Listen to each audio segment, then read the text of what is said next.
পরম করুণাময় মহান আল্লাহ তাআলার নামে শুরু করছি, যিনি অত্যন্ত মেহেরবান। নবী করিম সাল্লাল্লাহু আলাইহিস সালাম রোগ যন্ত্রণায় যখন অতিশয় অস্থিরতা প্রকাশ করছিলেন, তখন তার করুণ অবস্থা অবলোকন করে তার প্রিয় কন্যা হযরত ফাতেমা রাদিয়াল্লাহু তাআলা আনহা ব্যাকুল ও বিহ্বল হয়ে পড়ছিলেন। উপস্থিত লোকজন নবী করিম সাল্লাল্লাহু আলাইহিস সালামের ভাবী বিচ্ছেদ বেদনায় অস্থির হয়ে পড়ছিল। ঠিক এমন অবস্থায় মহান আল্লাহ তাআলার নির্দেশে মালাকুল মউত হযরত আজরাইল আলাইহিস সালাম এক আরবি লোকের বেশে নবী করিম সাল্লাল্লাহু আলাইহিস সালামের দরজায় দাঁড়িয়ে ডাকাডাকি শুরু করলেন। প্রথমবার তিনি কিছুটা নরম সুরে বললেন, হে নবী গৃহবাসীগণ, আমি কি ভেতরে প্রবেশ করতে পারি? মহান আল্লাহ তাআলার নবীর সঙ্গে আমার বিশেষ প্রয়োজন রয়েছে। কিন্তু তার এই আওয়াজের প্রতি তেমন কেউই গুরুত্ব প্রদান করলেন না। এবার তিনি অপেক্ষাকৃত উচ্চস্বরে আবারও বললেন, হে নবী গৃহবাসীগণ, মহান আল্লাহ তাআলা নবীর সঙ্গে আমার বিশেষ প্রয়োজন রয়েছে, আমাকে ভেতরে আসার অনুমতি দেয়া হোক। তার এমন ডাকাডাকিতে হযরত ফাতেমা রাদিয়াল্লাহু তাআলা আনহা বললেন, রাসূলুল্লাহ সাল্লাল্লাহু আলাইহি সাল্লাম এখন খুবই অসুস্থ, আপনি পরে আসুন, এখন আসতে পারবেন না। কিন্তু মালাকুল মউত হযরত আজরাইল আলাইহিস সালাম হযরত ফাতেমা রাদিয়াল্লাহু তাআলা আনহার এই কথার পরেও ফিরে না গিয়ে পুনরায় এমন গম্ভীর স্বরে আওয়াজ করলেন যে তাতে গৃহের দরজা ও মাটি পর্যন্ত কেঁপে উঠল। এমন আওয়াজ শুনে নবী করিম সাল্লাল্লাহু আলাইহিস সাল্লাম পরিষ্কারভাবে বুঝতে পারলেন দরজায় মালাকুল মউত এসে হাজির হয়েছে। তখন তিনি তার কন্যা ফাতেমাকে বললেন, লোকটিকে ভেতরে আসতে দাও, ইনি আর অন্য কেউ নয়, ইনি মালাকুল মউত আমার কাছে আসার অনুমতি প্রার্থনা করছেন। উনি আমার জান কবজ করার জন্যই এখানে আসবেন, তাকে আসার অনুমতি দাও। অনুমতি পাবার পর মালাকুল মউত ভেতরে প্রবেশ করে সসম্মানে নবী করিম সাল্লাল্লাহু আলাইহিস সাল্লামকে সালাম জানিয়ে বললেন, হে আল্লাহ তাআলার নবী, মহান আল্লাহ তাআলা আমাকে আপনার নিকট এই কারণে পাঠিয়েছেন যে আপনি যদি দুনিয়াতে থাকতে ইচ্ছা প্রকাশ করেন তাহলে আরও যতদিন ইচ্ছে আপনি এখানে অবস্থান করতে পারবেন, কোনো বাধা নেই, মহান আল্লাহ তাআলা এতে নারাজ হবেন না। আর আপনি যদি মহান আল্লাহ তাআলার সান্নিধ্যে গমন করতে চান সেটাও আপনার ইচ্ছা। এখন আপনি কোন পথ গ্রহণ করবেন? নবী করিম সাল্লাল্লাহু আলাইহিস সাল্লাম মালাকুল মউতকে বললেন, আমার এই দুনিয়াতে থাকার আর কোনো আগ্রহ নেই। মহান আল্লাহ তাআলার সান্নিধ্যে গমন করার জন্য আমার মন অস্থির হয়ে আছে। তবে শুধু আমার একটাই ভাবনা, আমি দুনিয়া থেকে বিদায় নেওয়ার পর আমার অসহায় দুর্বল উম্মতগণের কি অবস্থা হবে। নবী করিম সাল্লাল্লাহু আলাইহিস সাল্লাম আজরাইল আলাইহিস সালামের নিকট এই কথাটি প্রকাশ করার সঙ্গে সঙ্গে জিব্রাইল আলাইহিস সালাম আগমন করলেন এবং রাসূলুল্লাহ সাল্লাল্লাহু আলাইহিস সাল্লামকে সালাম প্রদান করলেন। তাকে দেখে নবী করিম সাল্লাল্লাহু আলাইহিস সাল্লাম বললেন, হে জিব্রাইল, আমার যে কোনো জটিল সমস্যা ও বিপদ আপদে আপনি এসে আমাকে পরামর্শ দিয়ে থাকেন, কিন্তু আমার জীবনের সবচেয়ে বড় বিপদের সময় আপনি আসতে এতটা দেরি করলেন কেন? দেখুন, মালাকুল মউত আমার রূহ কবজ করার জন্য অপেক্ষা করছে, কিন্তু আমি আমার উম্মতদের মুক্তি ও নিরাপত্তার খোঁজ খবর শ্রবণ করে নিশ্চিন্ত মনে এই দুনিয়া থেকে বিদায় হতে চাই। শীঘ্রই আপনি মহান আল্লাহ তাআলার কাছ থেকে এই বিষয়টি জেনে এসে আমাকে অবহিত করুন। হযরত জিব্রাইল আলাইহিস সালাম তৎক্ষণাৎ মহান আল্লাহ তাআলার দরবারে গিয়ে হাজির হলেন এবং নবী করিম সাল্লাল্লাহু আলাইহিস সাল্লামের আরজ পেশ করলেন। মহান আল্লাহ তাআলা তার প্রিয় রাসূলের মনের বাসনা ও দুশ্চিন্তা দূর করার জন্য একটি শুভ সংবাদ জিব্রাইল আলাইহিস সালামের নিকট প্রেরণ করলেন। জিব্রাইল আলাইহিস সালাম এসে বললেন, হে আল্লাহ তাআলার নবী, আপনার উম্মতের বিষয়ে মহান আল্লাহ তাআলার ওয়াদা এই যে আপনি আপনার উম্মতদেরকে নিয়ে বেহেশতে প্রবেশ করার পর অন্যান্য নবী রাসূলগণের উম্মত বেহেশতে প্রবেশ করবেন। এই কথা শ্রবণ করে নবী করিম সাল্লাল্লাহু আলাইহিস সাল্লাম বললেন, মহান আল্লাহ তাআলার এই ওয়াদায় আমি খুবই খুশি হয়েছি, কিন্তু আমার মনে আরও শান্তি আসতো যদি আমি জানতে পারতাম আমার গুনাহগার উম্মতদেরকে মহান আল্লাহ তাআলা কিভাবে জান্নাতে দাখিল করবেন। হযরত জিব্রাইল আলাইহিস সালাম আবারও মহান আল্লাহ তাআলার দরবারে নবী করিম সাল্লাল্লাহু আলাইহিস সাল্লামের এই আরজ নিয়ে হাজির হলেন এবং মহান আল্লাহ তাআলার কাছ থেকে শ্রবণ করে নবী করিম সাল্লাল্লাহু আলাইহিস সাল্লামকে বললেন, হে মহান আল্লাহ তাআলার রাসূল, যদি আপনার কোনো উম্মত সারা জীবন গুনাহে লিপ্ত থাকে এবং সে যদি মৃত্যুর মাত্র 1 বছর পূর্বেও তওবা করে, তবে মহান আল্লাহ তাআলা তার সারা জীবনের গুনাহ ক্ষমা করে দেবেন এবং তাকে জান্নাতে নসিব করবেন। নবী করিম সাল্লাল্লাহু আলাইহিস সাল্লাম বললেন, হে জিব্রাইল আলাইহিস সালাম, আমি আরও খুশি হয়েছি, কিন্তু এখানে একটি প্রশ্ন রয়েছে, আমার উম্মত মৃত্যুর নির্দিষ্ট তারিখ কি করে জানবে? এই অবস্থায় আমার উম্মতের কেমন ফায়দা হবে? নবী করিম সাল্লাল্লাহু আলাইহিস সাল্লামের এই প্রশ্ন শুনে জিব্রাইল আলাইহিস সালাম পুনরায় মহান আল্লাহ তাআলার দরবারে হাজির হয়ে নবী করিম সাল্লাল্লাহু আলাইহিস সাল্লামের বক্তব্য পেশ করলেন। এবং মহান আল্লাহ তাআলার নিকট থেকে নতুন প্রতিশ্রুতি নিয়ে এসে রাসূলুল্লাহ সাল্লাল্লাহু আলাইহি সাল্লামকে বললেন, হে আল্লাহর রাসূল, মহান আল্লাহ তাআলা আপনার সন্তুষ্টির জন্য এই প্রতিশ্রুতি দান করেছেন যে আপনার কোনো উম্মত যদি সারা জীবন গুনাহে লিপ্ত থেকে মৃত্যুর পূর্ব মুহূর্তেও তার ভুল বুঝতে পারে এবং মহান আল্লাহ তাআলার দরবারে খাস দিলে তওবা ও ক্ষমা প্রার্থনা করে, তবে মহান আল্লাহ তাআলা তার সারা জীবনের পাপ ক্ষমা করে দেবেন এবং তাকে বেহেশতে প্রদান করবেন। অতএব হে আল্লাহর রাসূল, আপনার দুশ্চিন্তার কোনো কারণ নেই। মহান আল্লাহ তাআলার পক্ষ থেকে এমন প্রতিশ্রুতি লাভ করে রাসূলুল্লাহ সাল্লাল্লাহু আলাইহি সাল্লাম পুরোপুরি নিশ্চিন্ত হলেন। তিনি তখন হযরত জিবরাইল আলাইহিস সালামকে বললেন, আমার মন এখন অনেকটাই শান্ত হলো, তবে আমার উম্মতের বিষয়ে আরও 3টি দাবি রয়েছে, ওই বিষয়গুলোর ব্যাপারে আমি জানতে চাই।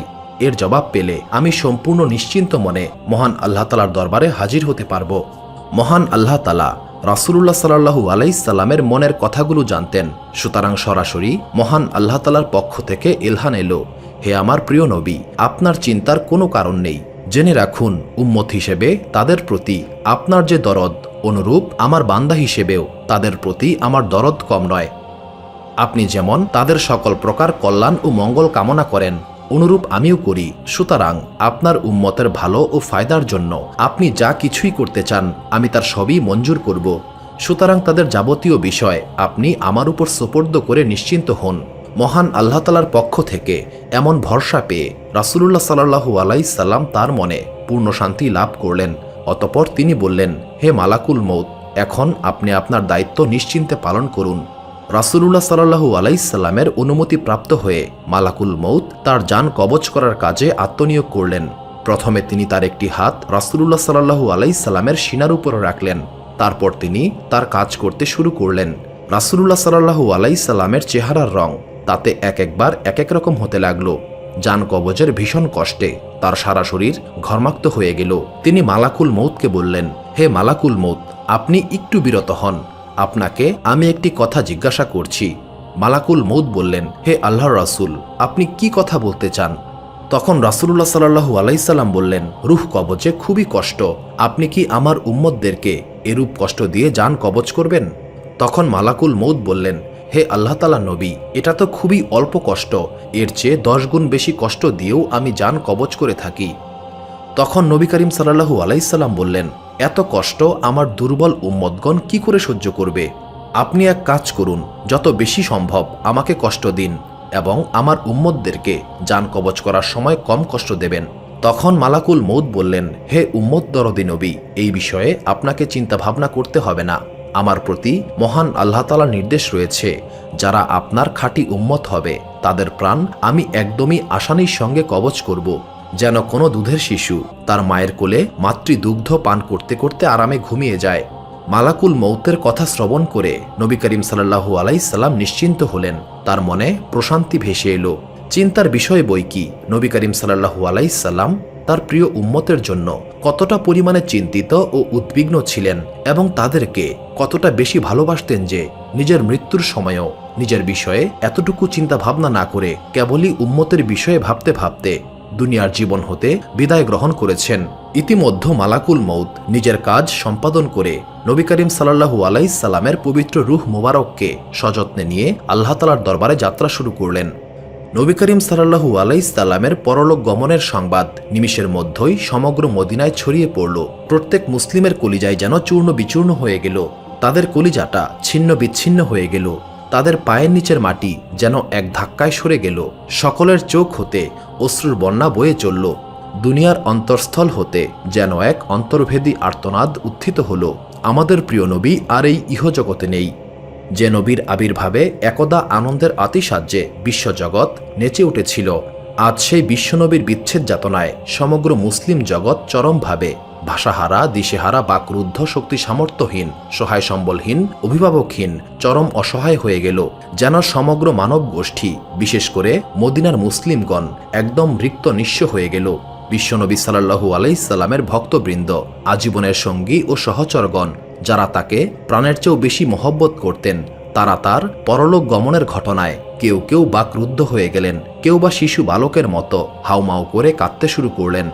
সাহাবী আব্দুল্লাহ ইবনে আনাস রাদিয়াল্লাহু তাআলা আনহু এই মর্মান্তিক সংবাদ শুনে সহ্য করতে পারলেন না। তিনি সঙ্গে সঙ্গেই প্রাণত্যাগ করলেন।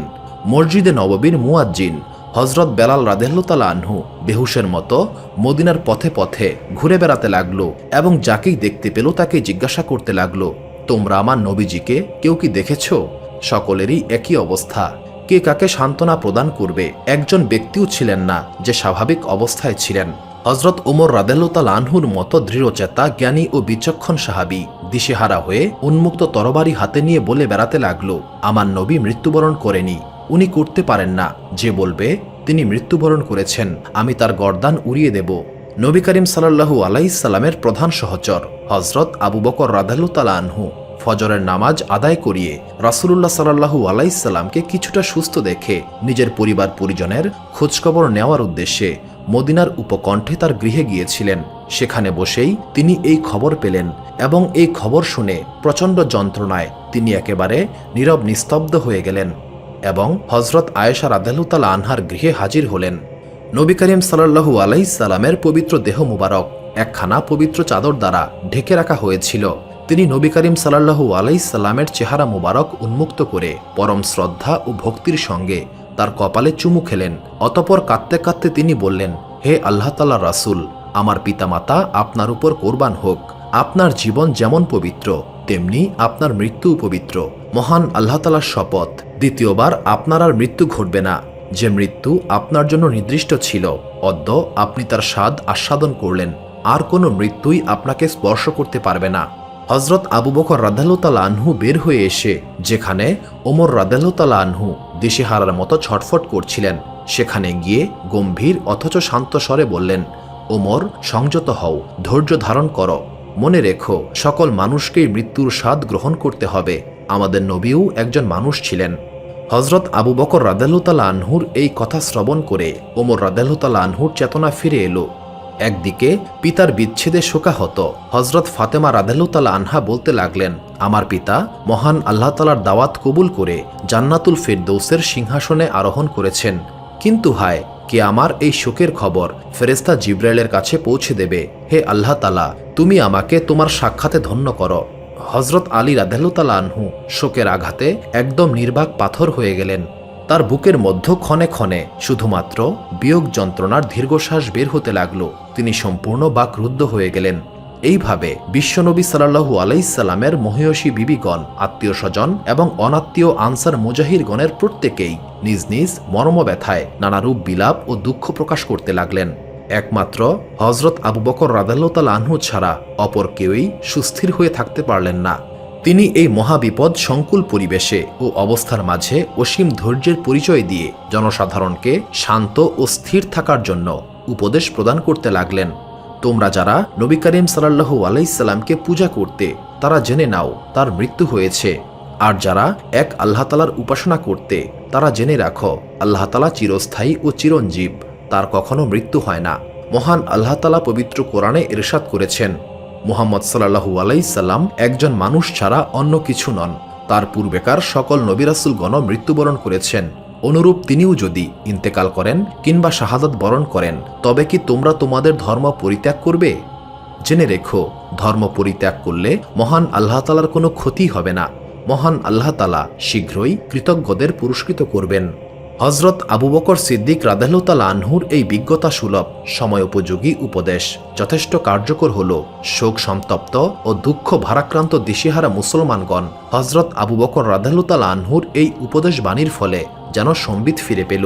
প্রায় সকল সাহাবীগণই বিশ্বনবী সাল্লাল্লাহু আলাইহি সাল্লামের পবিত্র মৃতদেহ জমিনের উপর থাকতেই তার একজন সুযোগ্য প্রতিনিধি বা খলিফা নির্বাচনের গুরুত্ব অনুধাবন করলেন এবং সেই দিকে মনোনিবেশ করলেন।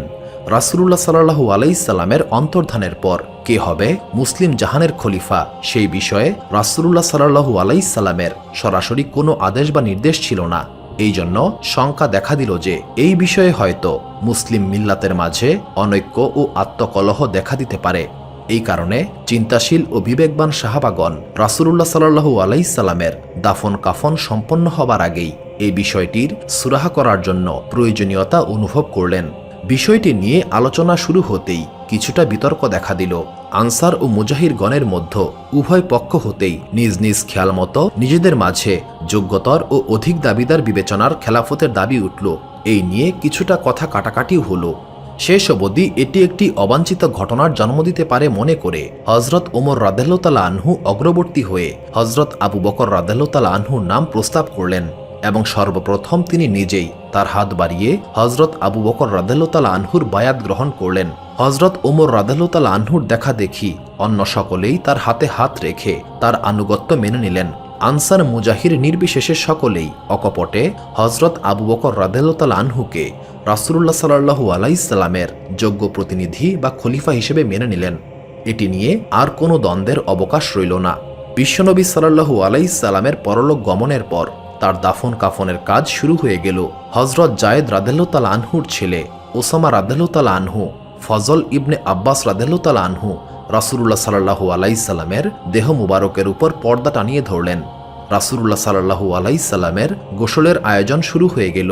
তার গোসলের ব্যবস্থা তার গৃহের অভ্যন্তরেই করা হলো। এই সময়ে আনসার সাহাবীদের মধ্যে একজন বৃদ্ধ সাহাবী ঘর থেকে বের হয়ে বললেন, রাসূলুল্লাহ সাল্লাল্লাহু আলাইহি সাল্লামের এই কর্মকাণ্ডে আমিও শরীক হতে চাই।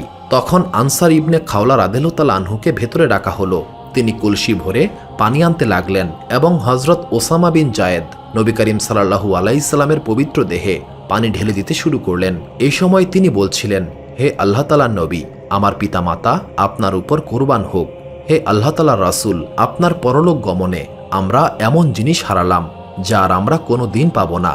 আজ রিসালাত, গোপন খবর ও ওহির দরজা বন্ধ হয়ে গেল। হে আল্লাহ তাআলার নবী, আপনার এই প্রস্থান বিশ্ববাসীর জন্য এক মহা শোক বার্তা এবং চরম বিপদস্বরূপ। আপনার নিকট হতে আমরা ধৈর্য ধারণ করার শিক্ষা না পেলে আজ হয়তো আমরা ডাক ছেড়ে কান্না করতাম। হে আল্লাহ তাআলার পরম বন্ধু, আমার মা বাবা আপনার উপর কুরবান হোক। আমাদের অনুরোধ, আল্লাহ তাআলার দরবারে পৌঁছে আমাদের কথা আপনি স্মরণ রাখবেন। হজরত আলী রাদিয়াল্লাহু তাআলা আনহু ও হজরত আব্বাস রাদিয়াল্লাহু তাআলা আনহু বিশ্বনবী সাল্লাল্লাহু আলাইহি সাল্লামের লাশ মোবারক গোসল করাতে শুরু করলেন। হজরত আব্বাস রাদিয়াল্লাহু তাআলা আনহুর দুই ছেলে তাদেরকে সাহায্য করতে লাগলেন। হজরত আলী রাদিয়াল্লাহু তাআলা আনহু বলছিলেন, হে আল্লাহর রাসূল, আমার মাতা পিতা আপনার উপর কুরবান হোক। হে আল্লাহর নবী, আপনার দেহ মুবারকের মতো এত সুঘ্রাণ আমি আর কখনো পাইনি। নবী করিম সাল্লাল্লাহু আলাইহি সাল্লামের ভক্তবৃন্দ কাঁদতে কাঁদতে তার দেহ মুবারকের গোসল কার্য সম্পাদন করতে লাগলেন। গোসল শেষান্তে 3খানা সুতি কাপড় দ্বারা তার কাফনের ব্যবস্থা করা হলো। রাসূলুল্লাহ সাল্লাল্লাহু আলাইহি সাল্লামের দেহ মুবারক কোন স্থানে দাফন করা হবে এই নিয়ে সাহাবায়ে কেরামের মাঝে নানারূপ বিতর্ক দেখা দিল। শেষ পর্যন্ত আবু বকর রাদিয়াল্লাহু তাআলা আনহু নবী করিম সাল্লাল্লাহু আলাইহি সাল্লামের একটি হাদিস বর্ণনা করলেন। তিনি বললেন, আমি রাসূলুল্লাহ সাল্লাল্লাহু আলাইহি সাল্লামকে বলতে শুনেছি, নবী রাসূলগণ যেখানে প্রাণ ত্যাগ করেন সেখানেই তাদেরকে দাফন করতে হয়। তাছাড়া নবী করিম সাল্লাল্লাহু আলাইহি সাল্লামের এইরূপ ওসিয়ত ছিল যে তোমরা আমাকে এমন স্থানে দাফন করবে যেখানে জনগণ একে মসজিদ বানাতে পারবে না। এই দুইটি কথার উপর ভিত্তি করেই হজরত আয়েশা সিদ্দিকা রাদিয়াল্লাহু তাআলা আনহার হুজরায় যেখানে নবী করিম সাল্লাল্লাহু আলাইহি সাল্লাম প্রাণ ত্যাগ করেছেন সেখানেই তাকে সমাহিত করার ব্যবস্থা করা হলো। কবরের তলদেশ সামান্য সিক্ত ছিল, সুতরাং তিনি যে বিছানায় শেষ নিঃশ্বাস ত্যাগ করেছেন কবরে তা বিছিয়ে দেওয়া হলো। নবী করিম সাল্লাল্লাহু আলাইহি সাল্লামের গোসল ও কাফন শেষ হলে জনগণ তার জানাজার নামাজ আদায় করার জন্য চতুর্দিক থেকে বন্যার পানির মতো ভেঙে আসতে লাগলো। পবিত্র দেহ গৃহেই রক্ষিত ছিল, কাজেই জানাজার নামাজ একসঙ্গে আদায় করা সম্ভব ছিল না। একবারে এক এক দল ভিতরে প্রবেশ করে পৃথক পৃথকভাবে জানাজার নামাজ আদায় করতে লাগলেন। এই নামাজের কোনো ইমাম ছিলেন না। প্রথমে আহলে বাইতগণ, অতঃপর মুজাহিরগণ, তারপর আনসারগণ, তারপর অন্যান্য পুরুষ, তারপর অন্যান্য নারী, অতঃপর নাবালেগগণ জানাজার নামাজ আদায় করলেন। মঙ্গলবার দিবাগত সারা রাত এবং বুধবার সারা দিন জানাজার নামাজ আদায় করা চলল। অতঃপর বুধবার দিবাগত রাতে পরলোক গমনের 32 ঘণ্টা পর নবী করিম সাল্লাল্লাহু আলাইহি সাল্লামকে কবর দেওয়া হলো।